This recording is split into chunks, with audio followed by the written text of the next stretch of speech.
Por favor, podemos. Vamos lá, boa noite, pessoal. Boa Mensagem de noite. orientação, número 103.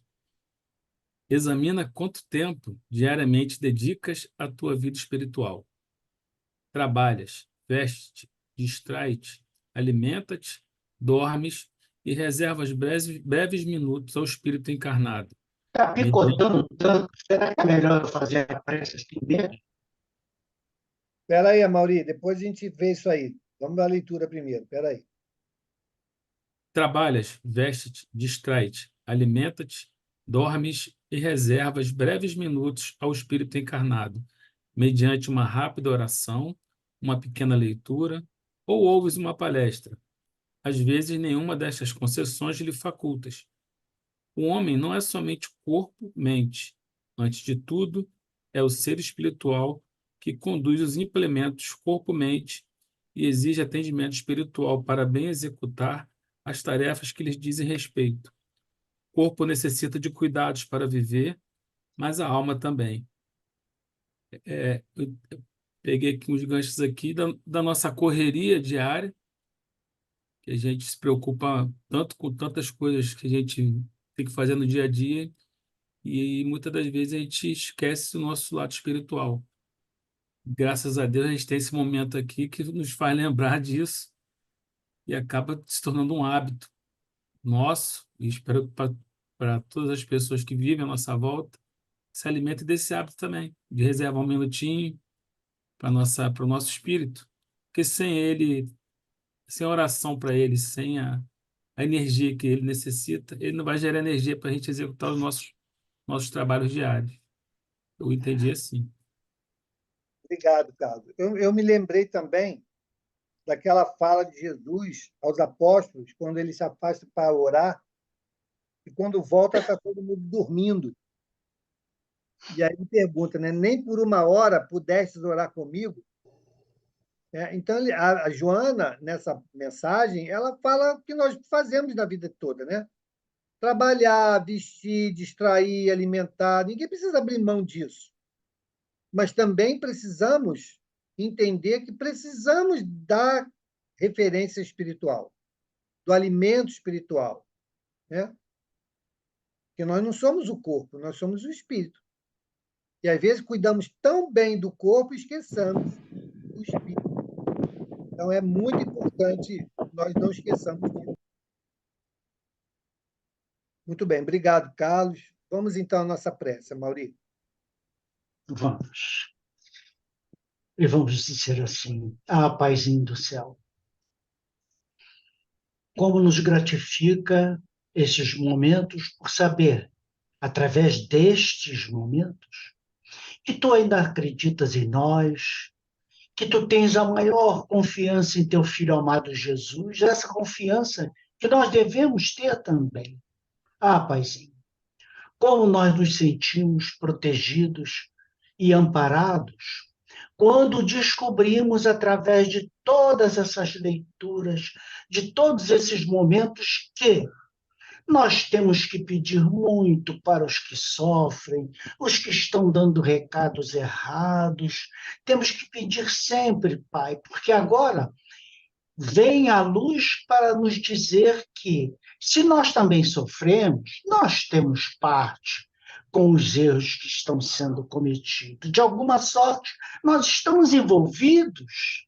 E mais, Paizinho do céu, a vontade de pedir por eles vem tão potente que eles é que nos fazem, com o seu sofrimento, fazendo um trabalhinho melhor que o nosso, com o seu sofrimento, é que nos fazem olhar para o alto, Paizinho.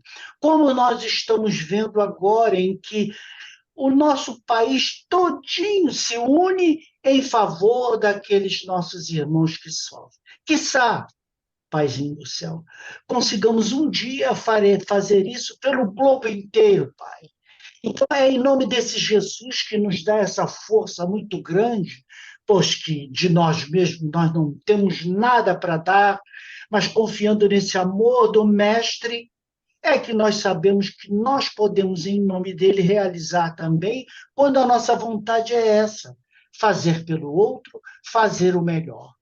Abençoe, então, Paizinho, esses nossos momentos, em que estamos aqui com o vosso amado Filho Jesus, esta casa maravilhosa que nos abriga como se fôssemos de uma família só. E daqui conseguimos, nesta noite, receber da nossa parentela espiritual, dos nossos amigos espirituais, desses espíritos benfazejos, toda a visão que nós precisamos para que, ainda hoje, tenhamos a nossa mente um pouco mais renovada em favor do amor, em favor do bem. Abençoa-nos, então, Senhor, em vosso nome. Nós queremos dar por iniciada a nossa salinha de aula desta noite. Graças a Deus. Obrigado, Mauri. Então, vamos lá. O Aldenir está contigo aí, a batuta. E vamos, Geraldo. Ok, vamos então começar. Terminar, é o último item do capítulo 20, que começa lá com a parábola dos trabalhadores da última hora e termina aqui com os obreiros do Senhor. E é uma mensagem do Espírito de verdade. Então, para nós, uma mensagem, ou para muitos de nós, não sei se para todos, mas para muitos de nós, uma mensagem do próprio Cristo. Há muitos amigos que consideram ou entendem que o Espírito de verdade é o próprio Cristo. Então, ele está nos trazendo uma mensagem diretamente. E como eu costumo dizer, Evangelho é singular. Então, a mensagem é para mim, é para o Mauro, é para o Ronald, para o Mauri, para cada um de nós em particular. Para Georgia, que acabou de chegar aqui, obrigado, Georgia, pela sua participação. Então, cada um de nós lê ou estudar a mensagem como sendo, ela foi escrita para mim. Ele fala aqui no plural, mas ela foi escrita para mim. Então vamos lá, Ronald, por favor, vamos lendo devagarzinho, para a gente ir comentando o que for possível comentar, se for necessário. Boa noite a todos, uma vez. Obreiros do Senhor, item 5. Aproxima-se o tempo em que se cumprirão as coisas anunciadas para a transformação da humanidade. Ditosos serão os que houverem trabalhado no campo do Senhor com desinteresse e sem outro modo senão a caridade. Já podemos dar uma paradinha, Ronald? Só para lembrar aqui, aproxima-se o tempo em que se cumprirão as coisas anunciadas para a transformação da humanidade. E essas coisas anunciadas são anunciadas desde 3.000 anos atrás, pelo menos. Então, Velho Testamento, Novo Testamento, o Cristo, a doutrina, vem nos trazendo essas informações. Lá no Novo Testamento, capítulo 24, livro de Mateus, 24, 25, trata lá do sermão profético, e Jesus fala dessas transformações que ocorreria na humanidade. Então, desde sempre. Kardec nos vem falando também sobre essa transformação. Então, nós não estamos sendo pegos de surpresa. Talvez não tenhamos tido o olhos de ver, como fala Jesus, corações de sentir, ouvido de ouvir, mas o fato é, estamos cientes, pelo menos, de que, desde pelo menos há 2.000 anos, essas coisas estão anunciadas. E ele diz, aproxima-se o tempo em que se cumprirão as coisas anunciadas, que é o período de transformação, dentro da minha interpretação aqui, pelo menos, o período de transformação planetária, onde saímos de um estágio para entrar num estágio superior. E toda mudança requer algum desconforto. Qualquer mudança que fizermos gera algum desconforto. Imaginamos uma mudança de casa. Nós temos que desmontar tudo, tirar tudo de casa, encaixotar tudo, arrumar tudo, né, desarrumar tudo, depois transportar, arrumar tudo de novo. Isso dá trabalho e leva tempo. Então, Kardec, lá no capítulo 18 da Gênese, trata do mesmo assunto. Os tempos são chegados. Então, os tempos estão aí para nos convocar, ou para me convocar, como eu botei aqui no singular, né? Para me convocar a minha transformação, a minha renovação moral. Tudo? Continuemos? seus dias de trabalho serão pagos pelo cêntuplo do que tiverem esperado. Ditosos os que hajam dito a seus irmãos: trabalhemos juntos e unamos os nossos esforços, a fim de que o Senhor, ao chegar, encontre acabada a obra. Porquanto o Senhor lhes dirá: vinde a mim, vós, que sois bons servidores. Vós que soubestes impor silêncio aos vossos ciúmes e às vossas discórdias, a fim de que daí não viesse dano para a obra. Mas ai daqueles que, por efeito das suas dissensões, houverem retardado a hora da colheita, pois a tempestade virá, e eles serão levados no turbilhão. Lembrando aí, vamos dar uma paradinha também. Ai daqueles, por efeito de suas extensões, houverem retardado a hora da colheita. Então, de novo, uma outra fala do Cristo para colaborar, isso, ou ratificar essa fala aqui. O escândalo há de vir. Ainda há necessidade do escândalo. Mas ai daquele que provoque tal escândalo. É a mesma interpretação, pelo menos dentro da minha visão, tá? É a mesma interpretação desse texto. Ai daqueles que, por efeito de suas dissensões, houverem retardado a hora da colheita. Pois a tempestade virá e eles serão levados no turbilhão. A tempestade está aí. A tempestade chegou. E nós falamos aqui, acho que uma semana passada, ou 2 semanas, do exílio que já está acontecendo de espíritos que estão efetivamente voltados para o mal. Mas a misericórdia é tão grande que todo aquele que demonstre um mínimo de boa vontade vai ser convidado a se transformar, vai ser convidado a se trabalhar, a se modificar para permanecer.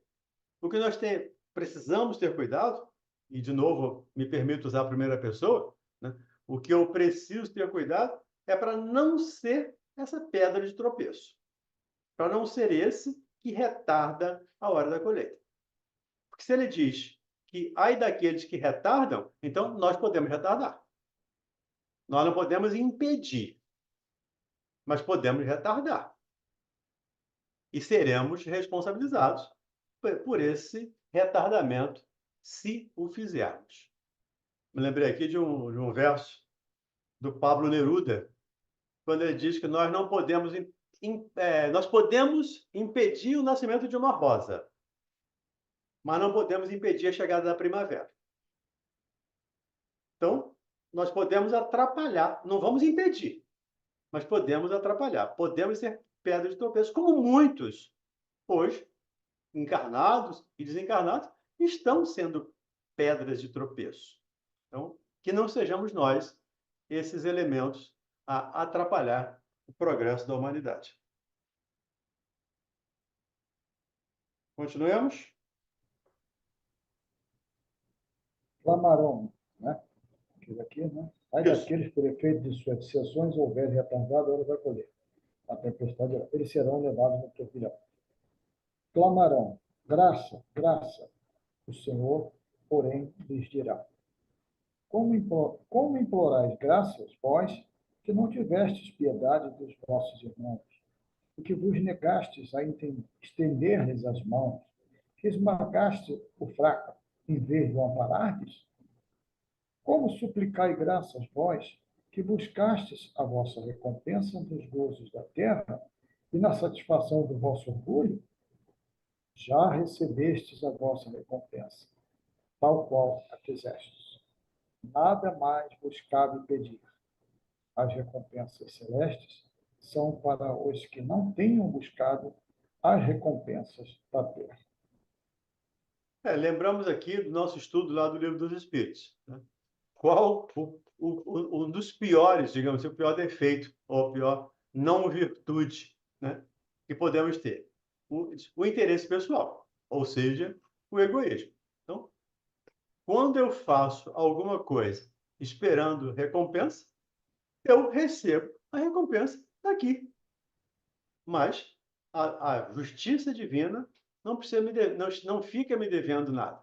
Então, o que nós precisamos é entender. Tudo aquilo que eu fizer, eu preciso fazer com desprendimento. Eu preciso fazer com desapego. Eu preciso fazer com abnegação. E cada um de nós pode fazer. Cada um de nós, em particular, pode fazer muita coisa.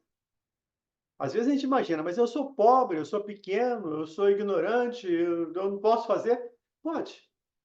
Todos nós podemos fazer e fazer muito.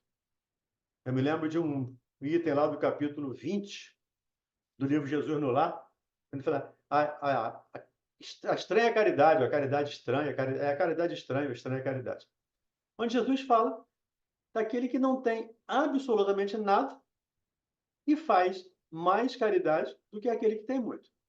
Então, nós, para ajudarmos o progresso da humanidade, não precisamos de muita coisa.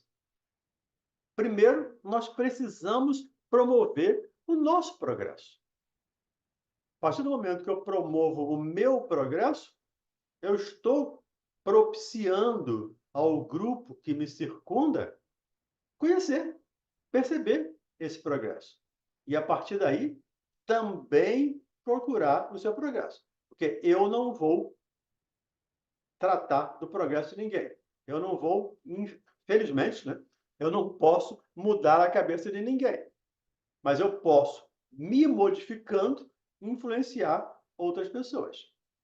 É o que Francisco de Assis falava lá falou, né, segundo os seus biógrafos, na sua recomendação aos seus discípulos, que saíssem para pregar o evangelho e, se fosse preciso, que usassem palavras.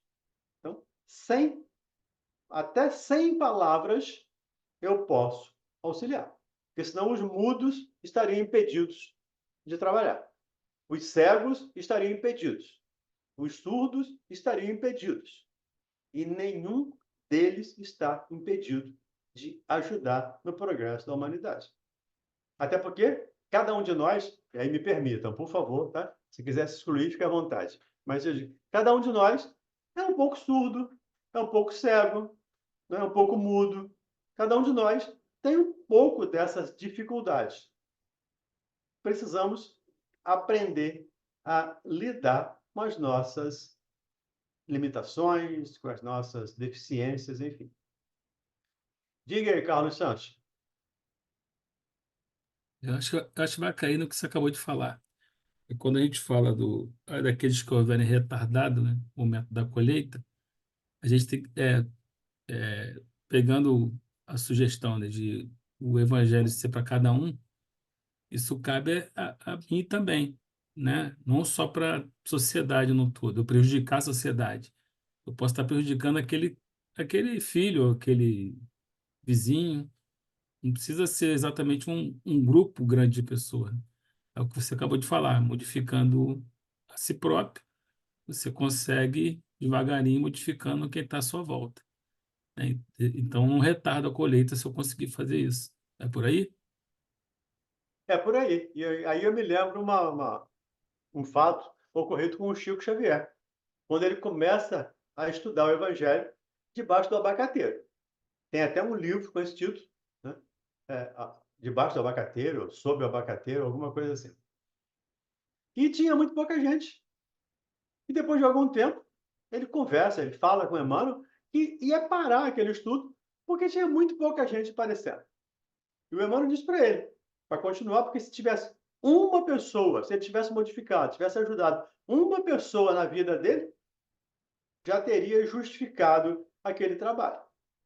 Então, se eu ajudar uma pessoa, se eu esclarecer uma pessoa, se eu fizer caridade com uma pessoa, justificou a minha existência, justificou a minha participação na sociedade desse planeta. Então, nós devemos entender, somos limitados, somos impotentes para muitas coisas, mas somos potentes para muitas outras. Nós podemos não ter força física, podemos não ter dinheiro, podemos não ter cultura, mas sentimento todos podemos. E para o espírito, o que vale é o sentimento. O que vale, segundo os espíritos, o que vale é o pensamento, é o sentimento. Então, a gente tem que ter consciência disso, de que eu posso mudar o mundo. Não o universo, mas o meu mundo eu posso mudar. E cada um de nós pode mudar o nosso. É por aí, Mauro? Com certeza. E aí a gente, nesses fatos, né, esse livro aí é sobre a sombra do abacateiro, né? A soma do abacateiro, isso. A gente vê como o Chico também estava ali ainda aprendendo, né? Emmanuel aproveitou para dar uma grande lição para ele e deixar para todos nós. É porque o Chico estava preocupado, não é porque tinha que ter muita gente. Né? Pouca gente, o trabalho não era bom, não. O trabalho só seria bom se tivesse muita gente. Como é que nós somos ainda, né? É, atrelados a essas coisas. Então, nós temos que fazer o bem. O bem ele é individual. Você pode ter 1 milhão de pessoas à sua volta. Né? Ele é individual, ele vai atingir individualmente cada um, né? E poderá não atingir uma grande maioria. Então, é isso. Nós temos que fazer de forma despretensiosa, como o livro dos Espíritos nos ensinou ontem. Vamos fazendo bem, isso cresce naturalmente. Naturalmente. O nosso grupinho aqui de estudo, né? Como é que ele foi crescendo? Não foi um chamando o outro, e assim foi. E olha, nós temos aqui inscrito mais de 200 pessoas, mas quantos ficaram? Isso é a ordem natural das coisas, é a seleção natural. É aqueles que ficaram estão perseverantes. Como diz o Raul Teixeira, né? Espiritismo não é para quem quer, é para quem consegue, para quem Para quem resiste. suporta. Nós estamos aí resistindo, né? Então é isso, né? Então não nos importemos com a quantidade. Façamos com coração, façamos com amor, que tudo vai em frente. E muitos os chamados, poucos os escolhidos. Né? Então, quem foi chamado? Mais de 200. Mas quem se escolheu? Porque não somos nós que escolhemos o outro. Né? Nós é que nos escolhemos a continuar ou não nessa tarefa, nesse trabalho, nesse grupo. Nós escolhemos isso. Muitos chamados, poucos escolhidos. Então, ainda dentro dessa ideia, dentro desse texto que o Ronald está lendo, né, há uma fala interessante, porque eles clamarão graça, graça. O Senhor, porém, lhes dirá: como implorais graças vós, que não tivestes piedade dos vossos irmãos e que vos negaste a estender as mãos, que esmagaste o fraco, em vez de o amparares. Então, de novo, aqui, faça ao outro aquilo que você gostaria que ele fizesse. E não faça ao outro aquilo que não gostaria que te fizesse. É faça ao outro. Jesus é afirmativo, é proativo. Faça ao outro. E, como eu disse, fazer ao outro, é estender as mãos, é conversar, emprestar os ouvidos. De novo, outra fala do Cristo, dentro dessa ideia aqui ainda. Nem todos aqueles que dirão Senhor, Senhor, entrarão no reino dos céus. Ou não basta vestir a libré do Senhor, a túnica, a roupa do Senhor, para ser-se seu servidor. É preciso mais que isso. E nós sabemos. Não basta ir para o festim de bodas. É preciso que estejamos com aquela túnica nupcial, que nos garante que, segundo Kardec, é o nosso coração puro. Então, cada um de nós precisamos nos conscientizar da nossa capacidade, da nossa possibilidade de fazer e fazer muito. Uma palavra salva vidas. Segundo a Associação Brasileira de Psiquiatria, 20 minutos de conversa, 20 minutos de emprestar ouvidos a uma pessoa com ideação suicida é capaz de tirá-la dessa ideação. Então, 20 minutos de meu tempo, sem gastar absolutamente nada, eu posso tirar uma pessoa da ideação suicida. Eu posso salvar uma vida com 20 minutos do meu tempo. Então, gente, quem é que não pode fazer isso? Todos podemos. Eu diria até mais. Podemos, e como cristãos, como espíritas, devemos. Nós precisamos estar atentos a essas oportunidades. Eu sempre que sou convidado a fazer palestra, eu sempre começo a palestra, e até lá na nossa casa mesmo, eu sempre começo agradecendo a oportunidade do trabalho. Porque é a maneira de crescermos, é a maneira de caminharmos para a evolução, é trabalhando, é servindo, ajudando, amando. E trabalhando naquilo que eu puder. Né? Como lá no SEAC, tem dois irmãos lá que são violonistas, né? Tocam violão. Agora são 3. Tem um garoto lá também que entrou no time. Então, estão ajudando.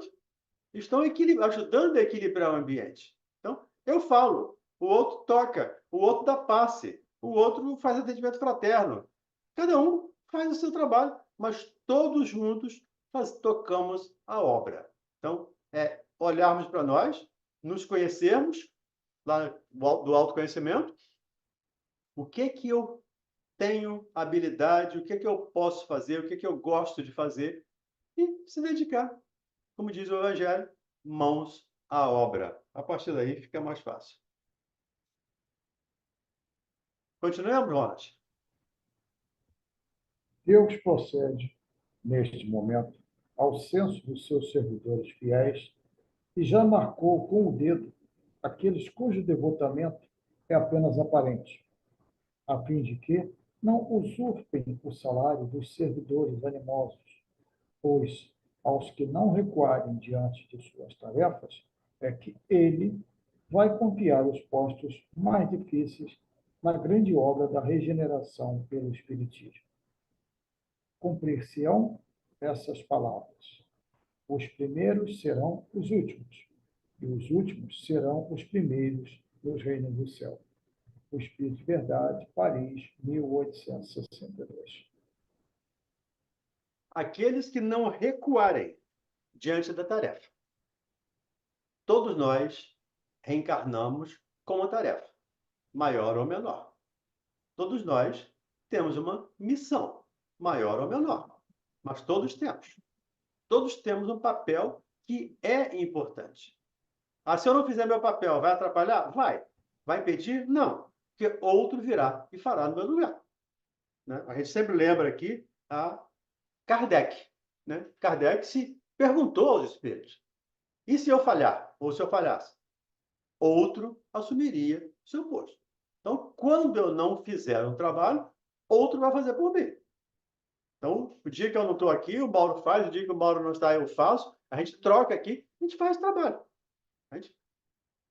Mas quem perde quando não faz o trabalho é aquele que deixa de fazer. Então, esse é o nosso grande desafio, não perder a oportunidade. Essas são importantíssimas. E é o convite que Jesus fala lá na parábola, de novo, do festim de bodas. Convide a todos. Já que ele convidou um, não quis ir. Convidou outro, não quis. Então, convide a todos. Mas nem todos terão condições ou escolherão estar naquele festim. Nem todos escolherão participar da festa. Se não escolher, vão para outras festas até um dia voltar e, como filho pródigo, voltar à casa do pai. Mesmo meio abatido, meio triste, faminto, cansado, mas volta à casa do pai e vai ser acolhido com uma festa, com matar um cevado, vai ganhar um chinelo, vai ganhar um anel, vai ganhar uma festa, porque volta para a casa do pai. Então, acho que nenhum de nós aqui está fora da casa do pai, mas precisamos estar atentos para não nos perder no caminho, para não entrarmos no desvio. Essa é a ideia. Vamos começar, então, o capítulo 21. Vou deixar com o Ronald a leitura. Haverá falsos cristos e falsos profetas. Vamos direto ao ponto. Conhece-se a árvore pelo fruto. É o primeiro item. Item 1. A árvore que produz maus frutos não é boa, e a árvore que produz bons frutos não é má. Porquanto, cada árvore se conhece pelo seu próprio fruto. Não se colhem figos nos espinheiros, e nem cachos de uvas nas sarças. O homem de bem tira boas coisas do bom tesouro do seu coração, e o mal tira as más do mau tesouro do seu coração. Porquanto a boca fala do que está cheio do coração. Tem alguns pontos aqui para a gente refletir. E a ideia do Evangelho é exatamente, pelo menos para mim, na minha percepção, é exatamente essa. É a reflexão. É nos levar à reflexão. Conhece-se a árvore pelos frutos. Uma árvore boa não dá maus frutos. Uma árvore má não dá bons frutos. Até que se transforme em árvore boa. Toda árvore má vai se transformar em árvore boa em algum tempo. O tempo depende da árvore. E aí, cada um de nós somos essa árvore. Nós somos essas árvores. E aí é questão de autoconhecimento de novo.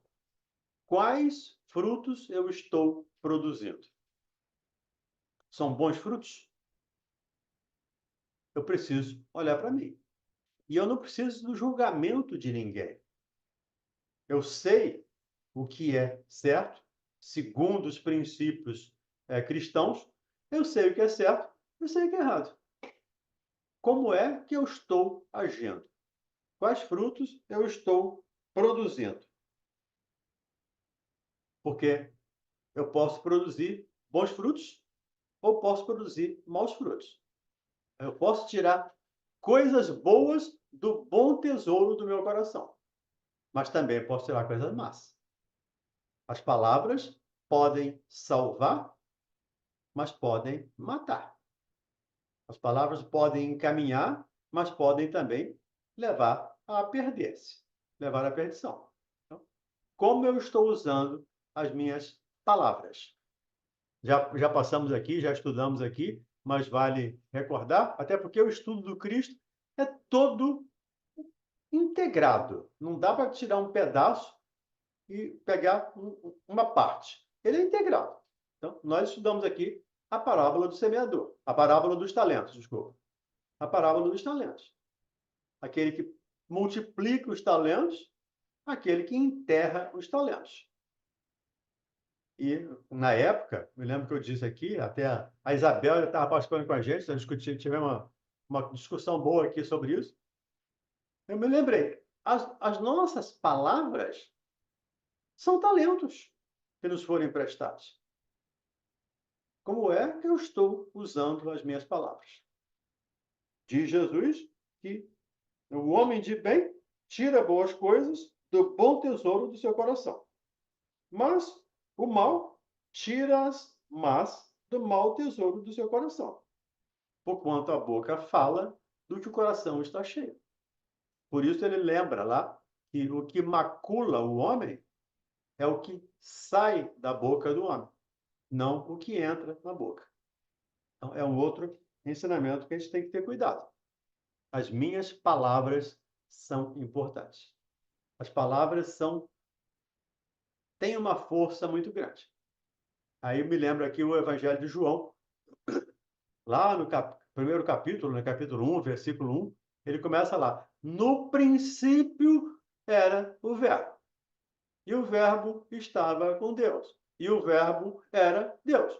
Não vamos entrar aqui no detalhe da interpretação do Evangelho de João. Mas é falar da importância do verbo, da importância da palavra, da importância do logos. Então, vamos olhar o que nós estamos fazendo com as nossas palavras. Continuemos? Item 2. Guardai-vos dos falsos profetas, que vêm ter convosco coberto de peles de ovelha, e que por dentro são lobos rapazes. Conhecê-los eis pelos seus frutos. Podem colher-se uvas nos espinheiros ou figos nas sarças? Assim, toda árvore boa produz bons frutos, e toda árvore má produz maus frutos. Uma árvore boa não pode produzir frutos maus, e uma árvore má não pode produzir frutos bons. Toda árvore que não produz bons frutos será cortada e lançada ao fogo. Conhecê-las eis, pois, pelos seus frutos. Perfeito. De novo, conhece a árvore pelos frutos. E ele fala aqui de termos cuidado com os falsos profetas. Sempre que eu leio esse texto, né, já o li algumas vezes, sempre fico pensando, eu tenho que ter muito mais cuidado para não ser o falso profeta do que cuidado com os falsos profetas. Porque os falsos profetas vão responder pelas suas falas, pelos seus erros, pelos seus equívocos.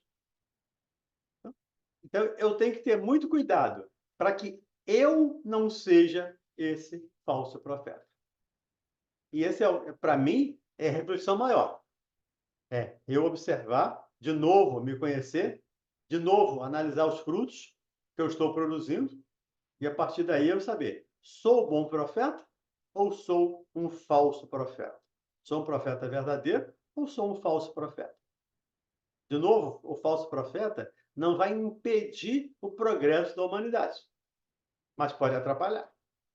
E pode atrapalhar de muitos. Nós tivemos irmãos nossos no planeta contemporâneo, né, século XX, que com certeza fizeram muito mal para a humanidade, fizeram muito mal para as sociedades. E, obviamente, terão que responder por isso. Impediram o progresso? Não, mas atrapalharam. Então, que não sejamos nós esses atrapalhadores, digamos assim. Vamos lá, Ronald. Textos evangélicos primeiros aqui. Item 3. Tende cuidado para que alguém não vos seduza, porque muitos virão em meu nome dizendo, eu sou o Cristo, e seduzirão a muitos. Levantar-se-ão muitos falsos profetas que seduzirão a muitas pessoas. E por quê? Abundará a iniquidade, a caridade de muitos esfriará, mas aquele que perseverar até o fim se salvará. Continua? Continue. Então, se alguém vos disser, o Cristo está aqui ou está ali, não acrediteis absolutamente, porquanto falsos cristos e falsos profetas se levantarão e farão grandes prodígios e coisas de espantar, ao ponto de seduzirem, se fosse possível, os próprios escolhidos. Isso está em Mateus e Marcos. Tende cuidado para que alguém não vos seduza. De novo, eu faço uma reflexão inversa desse papel. Tende cuidado para não seduzir ninguém para o mal.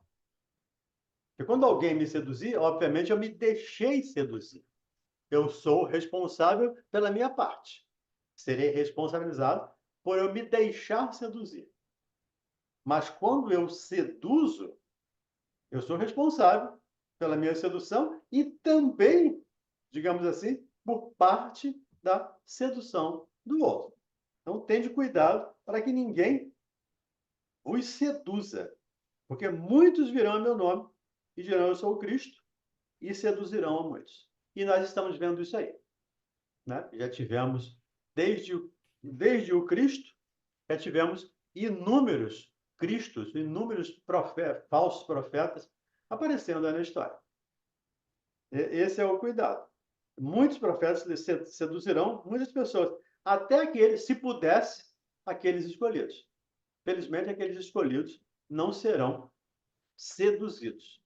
Mas, graças a Deus, nós temos também muitos bons profetas. Muitos profetas. E aqui, profeta, gente, não estou me reportando ao Velho Testamento, tá?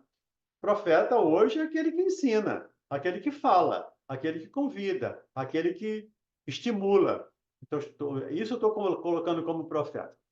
E hoje nós temos muitos irmãos envolvidos na pregação do Evangelho. Não só na pregação, mas na vivência do Evangelho. E nós estamos tendo uma prova hoje, o quanto o planeta está, o quanto a sociedade está amadurecendo, ou quase que amadurecida, digamos assim. Há exceções? Mas quando nós olhamos aqueles irmãos lá do Rio Grande do Sul, aqueles irmãos trabalhando voluntariamente, colocando a sua própria vida em risco, naquelas águas sujas, águas contaminadas, sujeito a morrer também para salvar o outro, e às vezes para salvar um animalzinho. Não é nem para salvar um ser humano, para salvar um animalzinho. Ele coloca a sua vida em risco. Isto é abnegação. Isto é a tal abnegação de que fala o Evangelho. Estou me colocando à disposição para servir.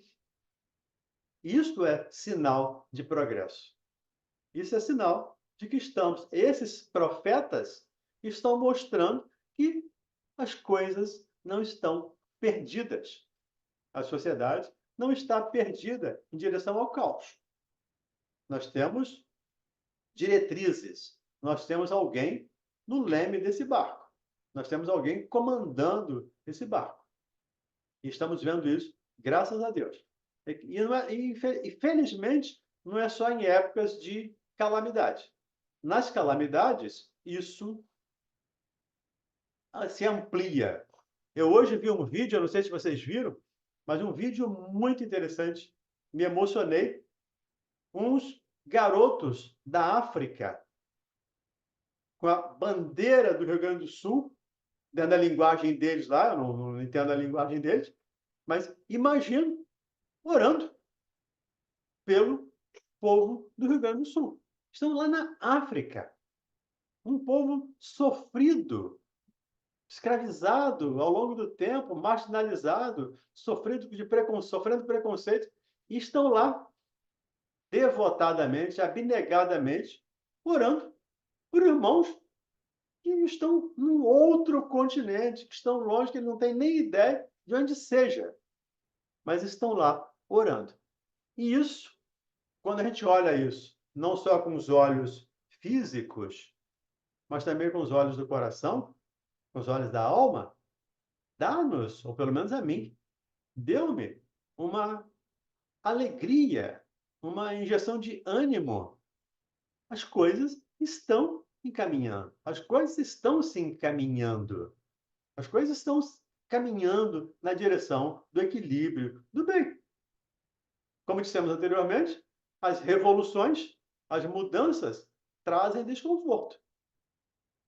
E não ficará, falamos isso lá no SEAC, acho que na última vez, não ficará nenhum ceitil a ser pago. Teremos que pagar todos os centavos da nossa dívida. E os nossos irmãos que estão lá, passando por essa dificuldade no Rio Grande do Sul, não estão abandonados, não estão sendo punidos por Deus. Eles estão resgatando débitos, estão resgatando situações. Até falei aqui na semana passada, daquele conto do Humberto de Campos, que, se não me engano, foi a Margarete que colocou ou a própria Angélica, que colocou no grupo, daquela senhora, Digna de Resgate, o título da mensagem. E Humberto de Campos narra a pessoa que morre numa enxurrada, numa tempestade, na região serrana do Rio de Janeiro. Não é ao acaso. Lembrei a tragédia do circo.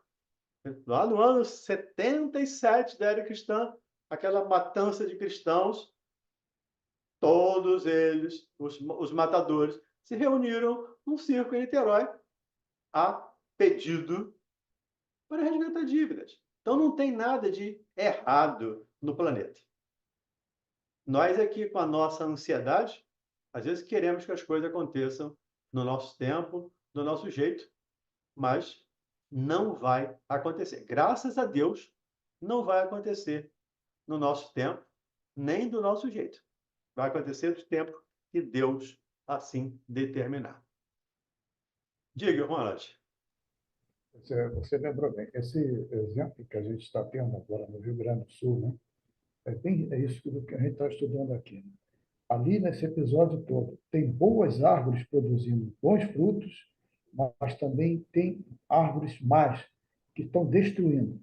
Enquanto tem gente que está indo para lá para socorrer, para ajudar, tem os infelizes, só falando assim, que estão saqueando as indústrias, saqueando as casas, estão aproveitando para deslocar droga daqui para lá, para passar para outros estados com mais facilidade, uma vez que a polícia não tá tendo tempo, né, vamos dizer assim, de fazer uma, uma, uma conduta mais ostensiva, enfim, está preocupado em salvar a vida. A gente está tendo exemplos assim boníssimos, né, de solidariedade, mas tem pessoas ainda, nos permita que as pessoas pedem pouco mesmo, que, porra, tá jogando contra. Realmente é um grande exemplo para isso que a gente está estudando aqui. Tem sempre alguém que faz gol contra. Mas nós lembramos sempre aqui, essas pessoas não são más. Elas ainda ignoram o quanto é bom ser do bem. O quanto é bom ser bom. Elas ainda não têm esse conhecimento. E cabe-nos, já que temos essa compreensão se pede a quem tem, né, Mauro? O Mauro sempre lembra isso lá, né? Compreensão a gente pede quem tem. Não adianta pedir a compreensão do irmão que está equivocado. Porque ele, na cabeça dele, ele está absolutamente certo. Vou aproveitar, vou me dar bem. Vou aproveitar e vou saquear isso aqui, vou fazer isso, vou fazer aquilo. Ok, lamentamos essa situação. Mas, para um que faça isso, tem muitos outros que estão voltados para o bem. E esses terão que responder. Como estão respondendo os nossos irmãos lá do Sul? Como responderam os irmãos no Circo de Niterói? Como respondeu esta senhora aí que nós lembramos o caso contado pelo Humberto? A gente tem que ter. Eu sei que é difícil para nós ainda espíritos imperfeitos, mas precisamos ter caridade para com esses irmãos. E tem um título no Evangelho que fala caridade para com os criminosos. Nós precisamos ter caridade com esses criminosos, porque nós já compreendemos que é bom ser bom. Eles ainda não. Vai chegar o tempo deles. Como diz Jesus lá para Pedro, né? Também narrado Humberto de Campos, eles também viverão.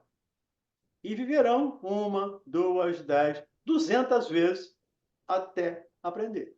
Porque nós somos infinitos, então tenhamos piedade. E olhemos para esses irmãos não com olhos de raiva, de ódio, que espalhamos essa energia ruim para a sociedade, para onde nós estamos. Olhemos, ou tentemos pelo menos olhar com olhos de cristão. O que Jesus faria nesse lugar? O que Jesus fez com Judas, que o traiu e o levou à cruz? Segundo contam alguns autores aí, Jesus Resgatá-lo, né? Jesus sai da cruz e vai lá nos umbrais, né, consolar Judas, que tinha suicidado. E ele fala para Magdala, fui encontrar um amigo, fui ver um amigo. Então, se nós somos cristãos, nos dizemos cristãos, como diz também o Evangelho, já que sede dizes cristãos, então sede. Então, sejamos cristãos na melhor acepção da palavra, com todas as nossas energias, para não deixarmos que essas energias ruins nos influenciem, nos contamine. A gente tem que ter cuidado para não ser contaminado. E 5 minutos de televisão, esses programas de televisão, dá 5 horas de contaminação. 5 minutos de televisão, eu preciso passar 5 horas de meditação, trabalho no bem, orando, para me livrar da energia ruim que eu acumulei vendo esses programas ou dando valor a essas situações. Então, esse é o Pode cuidado falar, né? que precisa ter. Teve Ah, até, Fala, teve até Nassif. uma entrevista, Rodrigo, se me permite, de um militar que estava como voluntário lá, né?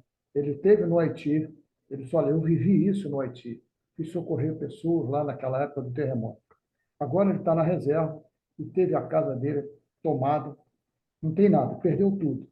Aí se apresentou como voluntário e está lá. E o que você tem hoje? O que eu tenho hoje é essa roupa do corpo, mais nada. E o cara está lá, ajudando, socorrendo, enfim. Né? É um exemplo, né? Pois é, isso não dá ânimo. Com certeza. Então, vamos olhar para esse lado e não é que deixemos de olhar para o outro. O outro existe. Não, eu não posso ignorar o mal. Mas eu não preciso valorizá-lo. Eu diria, eu não devo valorizá-lo. Eu preciso olhar para esse do bem, lembrando aqui o cachorro morto e Jesus olhando os dentes do cachorro. Olhar a parte boa das coisas, sabendo que as ruins existem. Mas eu preciso valorizar as boas. Tudo bem? Vamos agora na missão dos Eu profetas. acho que o Nassif queria falar. Queria falar, Nascer? Nassif, não, diga aí. não, tranquilo, tranquilo. Se eu levantei a mão foi sem querer. Obrigado aí. Falou. Então, vamos lá. Missão dos profetas, item 4. Atribui-se comumente aos profetas o dom de adivinhar o futuro, de sorte que as palavras profecia e predição se tornaram sinônimos. No sentido evangélico, o vocábulo profeta tem mais extensa significação. Disse de todo enviado de Deus, com a missão de instruir os homens e de lhes revelar as coisas ocultas e os mistérios da vida espiritual. É isso aí, Pode, Ronald. Só um minutinho. É o que nós falamos anteriormente. Né? Profeta, antigamente, era aquele que previa o futuro. Aquele que escrevia sobre o futuro. Vai acontecer isso, vai acontecer aquilo, acontecer aquilo outro. Mas todo aquele que tem que vem ensinar, que vem orientar, que vem encaminhar, nós estamos chamando aqui de profeta. E lembramos, as profecias, todas elas, foram feitas para não acontecer. Ela só aconteceu porque as pessoas não seguiram a orientação do profeta. Mas, em princípio, a profecia é só um alerta. Se não fizer isso, acontece aquilo. Se não fizer isso, vai acontecer assim. Então, nós precisamos ter essa percepção diferenciada da palavra ou do título, da missão, me sumiu a palavra agora, do cargo de profeta. A exemplo do Cristo. O Cristo não é um nome, o Cristo é uma missão. Então, o profeta também tem uma missão de tem um divulgar encargo. coisas boas. Isso, o cargo, como queira. Diga aí, Carlos Santos. Só um comentário. E geralmente esses profetas, quando acontecia o que ele falou que não era para fazer, ele era o culpado. Pois é. Ele anunciava, ó, e não acontecia, ele era culpado, ele era errado, errou. Não errou, ele acertou. É que o povo ouviu e entendeu o recado. Então, o recado está sendo dado de novo para cada um de nós. Então, recado é específico para o Amauri. Amauri, tenha cuidado, tome conta, veja isso, faça aquilo. É específico para o Amauri. Quando o Amauri está lendo. Quando eu estou lendo, é para mim. Então, essa é a ideia. Vamos lá, Ronald. Pode, pois, um homem ser profeta A sem Angélica fazer quer falar, ô, Denis. Desculpe. Desculpa, Angélica. Diga aí, Angélica. Quando ele conceitua profeta, que fala que é o enviado de Deus com a missão de instruir os homens e lhes revelar as coisas ocultas e os mistérios da vida espiritual. Eu posso falar que o Chico foi um profeta? Allan Kardec foi profeta? Sem dúvida alguma. Dentro dessa definição aqui Perfeito. do Espírito, ou de Kardec, acho que é um texto de Kardec, dentro dessa ideia, o próprio Kardec foi um profeta. Sim. Uhum. Né? Chico foi um profeta. O Divaldo É um é profeta. um profeta. Paulo Teixeira e tantos outros, pode dizer, e muitos outros aí. Dentro dessa ideia. Aquele enviado de Deus com a missão de instruir os homens e lhes revelar as coisas espirituais. Eu acho que ninguém, pelo menos que eu saiba, que eu imagine, ninguém mostrou mais o mundo espiritual do que o Chico Xavier. Chico foi um campeão nesse aspecto de nos mostrar o mundo espiritual. Então ele estava cumprindo essa ideia, essa missão aqui de revelar os mistérios, e mistério aqui é uma palavra que a gente tem que também ter cuidado com ela, porque não é misterioso, não tem nada de misterioso, nada oculto, mas mistério no sentido de as pessoas não tinham informação, não conheciam, ou faziam disso mistério, como Kardec falava do maravilhoso, do sobrenatural, é a mesma ideia aqui do mistério. Tá certo. Obrigada. Temos muitos profetas por aí. E, guardadas as devidas proporções, eu, o Mauro e cada um de nós aqui somos profetas dentro dessa ideia. Nós estamos na rádio divulgando doutrina espírita. Nós estamos na rádio instruindo pessoas. E muitas pessoas ligam para lá dizendo que foram salvas da ideação suicida, por exemplo, por ter ouvido a rádio, por ter ouvido uma mensagem que alguém publicou na rádio. Então, dentro dessa ideia, também somos missionários ou somos profetas no sentido de instruir, divulgar as coisas do plano espiritual.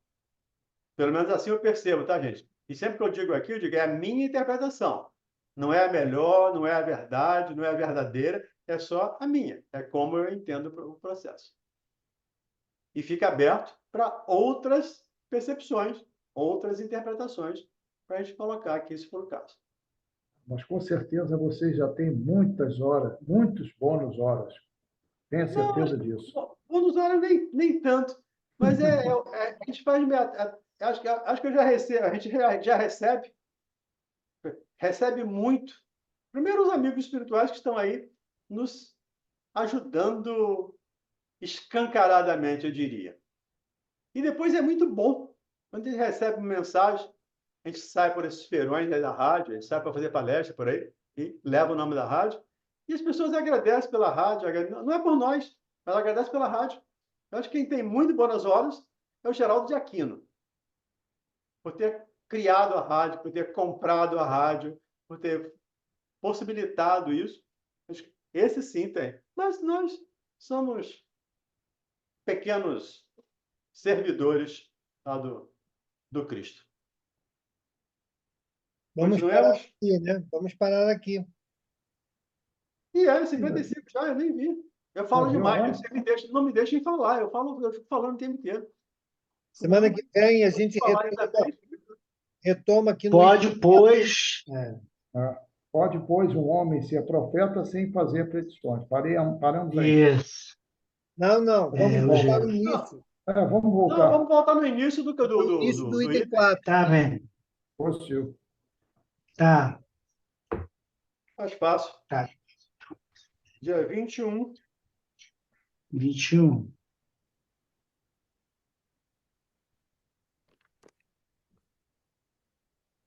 Então, vamos à nossa prece. Vamos pedir a nossa Geórgia. Cadê? Geórgia está aí? Caiu. Está aí. Faz a nossa aqui? prece, Caiu Geórgia, não. por favor. Geórgia está Fácil. aqui. Procurei essa Não janelinha caiu, não. que eu não achei.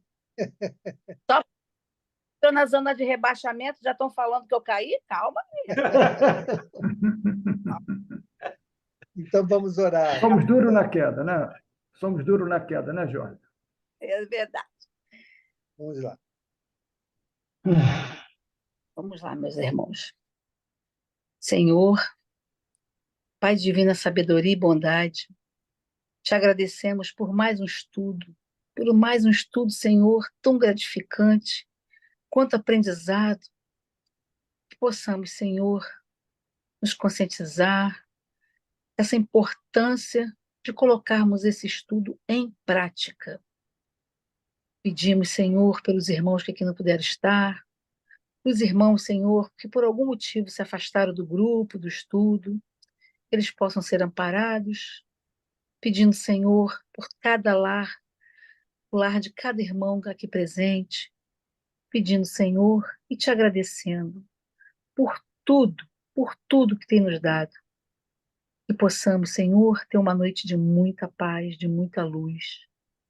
E humildemente, Senhor, te pedimos que ficaste conosco, hoje, agora e sempre, que assim possa ser. Graças a Deus. Graças Graças a a Deus. Deus.